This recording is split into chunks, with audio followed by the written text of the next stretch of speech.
A key hub for intelligence was the Solomon Brothers building, also known as World Trade Center 7.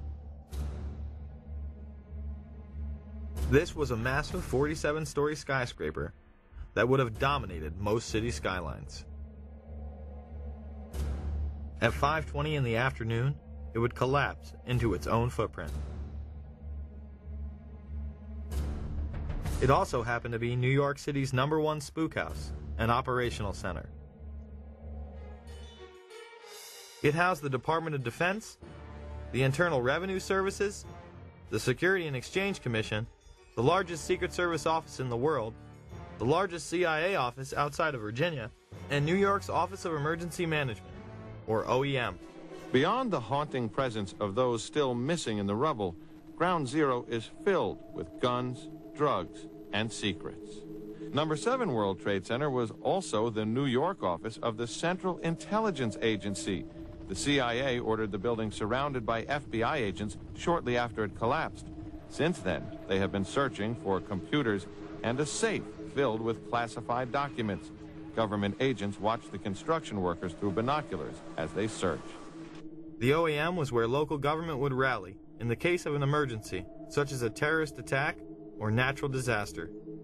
The command center on the 23rd floor is bulletproof and bomb-resistant, with its own air supply and generators. It's linked to city airports, the Coast Guard, and the Pentagon.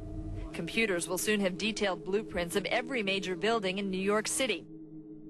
Surprisingly, it would be deserted when city officials Barry Jennings and Michael Hess arrived. When the Office of Emergency Management did an activation, they always included our locale. I received a call shortly after the first plane hit. I got there, I had to be inside on the 23rd floor when the second plane hit. Upon arriving into the OEM EOC, we noticed that everybody was gone. I saw coffee that was on the desk. Still, the smoke was still coming off the coffee. I saw half-eaten sandwiches. And only me, Mr. Hess, was up there. After I called several individuals, one individual told me that to leave and leave right away. Both would go on network television on 9/11 and make the claim they experienced explosions inside the building as they tried to evacuate. I'll give you a live picture down Church Street. Fire crews now walking back toward the scene. We have seen them all morning trying to walk away, because what happens is every time a little piece of the building comes down, a huge black cloud comes at us, making it almost impossible to breathe or see anything in front of them. But now, at least for the past couple of minutes, it has been clear from this space back on Chambers in that area. So now they're walking back toward the World Trade Center.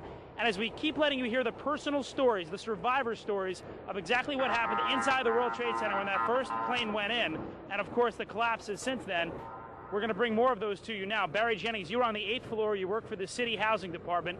Explain to me the moment of impact. Well, me and Mr. Hess, the Corporation Counsel, were on the 23rd floor. I told him we got to get out of here. We started walking down the stairs. We made it to the 8th floor.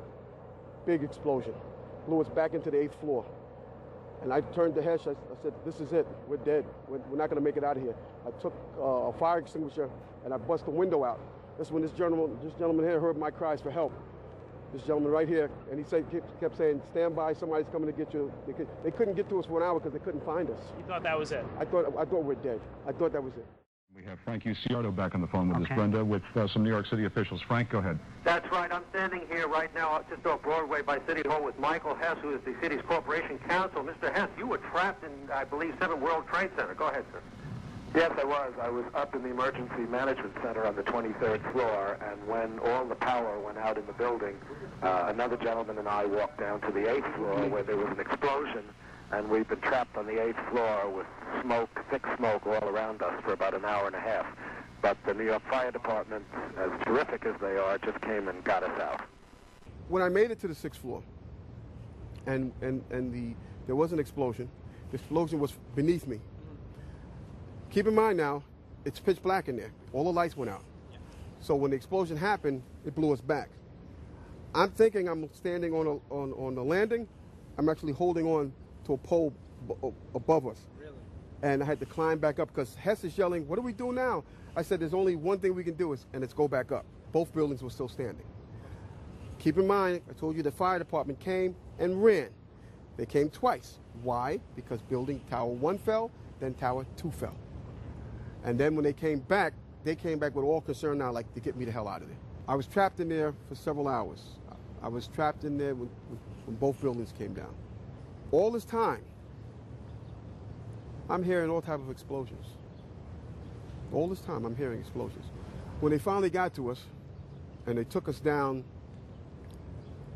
to what they called the lobby, because I asked them, I said, when we got down there, I said, "Where are we?" He said, "This was the lobby." And I said, "You got to be kidding me." It was total ruins. Total ruins. Now, keep in mind, when I came in there, the lobby had nice escalators. It was a huge lobby. And for me to see what I saw, it was unbelievable. And the firefighter that took us down kept saying, "Do not look down." And I kept saying, "Why?" He said, "Do not look down." And we were stepping over people. And you know, you can feel when you're stepping over people. This building would fall into its own footprint at 5:20 in the afternoon at nearly free-fall speed. Almost 7 years later, there has still been no official reason given, but some have given the false impression that damage caused by the collapse of the Twin Towers brought 7 down.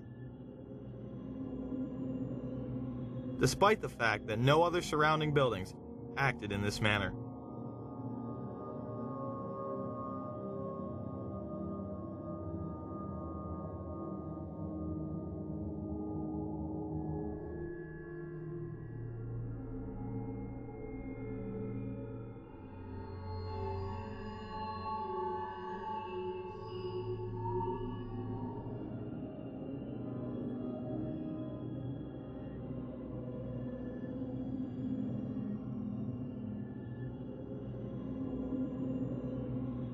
Dr. S. Shyam Sunder would make the claim, on behalf of the National Institute of Standards and Technology, that on about a third of the face, to the center and to the bottom, approximately 10 stories, about 25% of the depth of the building, was scooped out.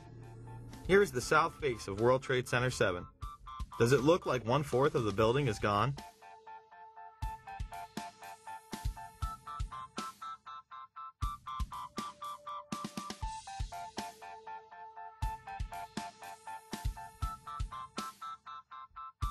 Perhaps we should take a look inside.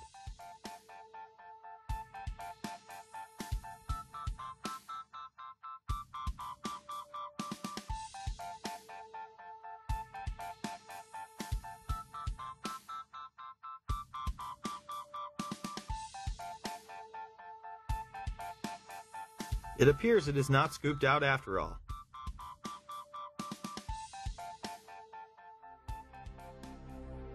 Members of the media were reporting that the building had collapsed due to structural damage and fire, more than 20 minutes prior to it going down. Now, more on the latest building collapse in New York. You might have heard a few moments ago, I was talking about the Salomon Brothers building collapsing. And indeed it has. Apparently that's only a few hundred yards away from where the World Trade Center towers were. And it seems that this was not a result of a new attack.